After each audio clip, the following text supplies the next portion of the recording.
Hey, good morning. It's morning gospel coffee. It's kind of a rainy Wednesday out there. Uh, I think one of the toughest things that we priests have to deal with, and especially maybe this priest, is how do we deal with all the laws?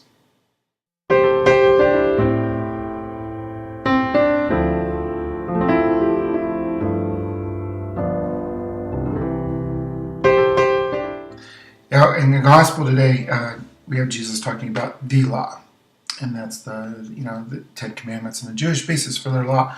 And he was facing criticism that he's ignoring it.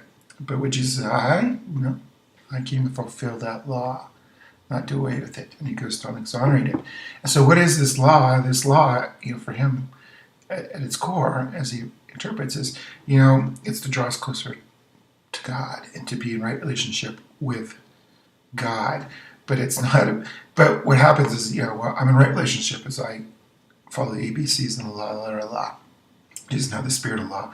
It's to reflect God's justice, God's harmony, God's peace, and God's generosity. And so laws remind us how to be as God.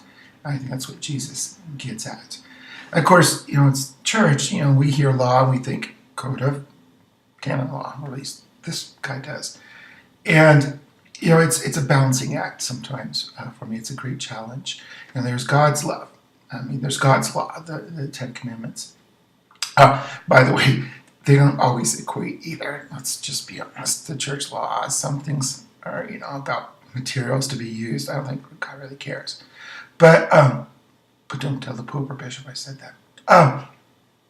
The challenge is, dealing with people. And what are we trying to convey as church with our rules and regulations and our laws? And when we study canon law as seminarians, the teacher, very good, she always reminded us it's all about mercy, it's all about love, and use the law that way. So I try, but it get hard.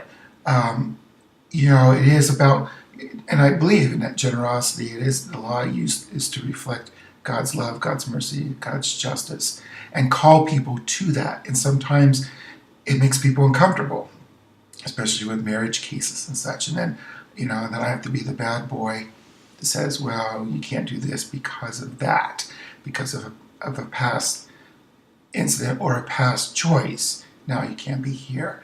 But, and of course, hopefully I'm never mean at it. The only time I get mean about it is when my staff challenge me, but they never do. But the part of that is to say, I try to keep this, okay, what's the greater picture here? It's not about punishment, but it's calling people to a deeper relationship, to examine their own lives. And again, the challenge for me is how do I do this in a nice way to invite people to that? And it gets hard. And some people react good to it. Some people do not. So then it becomes. But so for me, it's like, okay, how do I promote church law, but also God's law? How it's challenging me is as a priest, call people to that better relationship with God. And I think that's a call for all of us. And how do we think of the law and the rules and regulations and protocols? So there you go. All right. So you guys enjoy the slightly rainy day and have fun. Okay. Bye bye.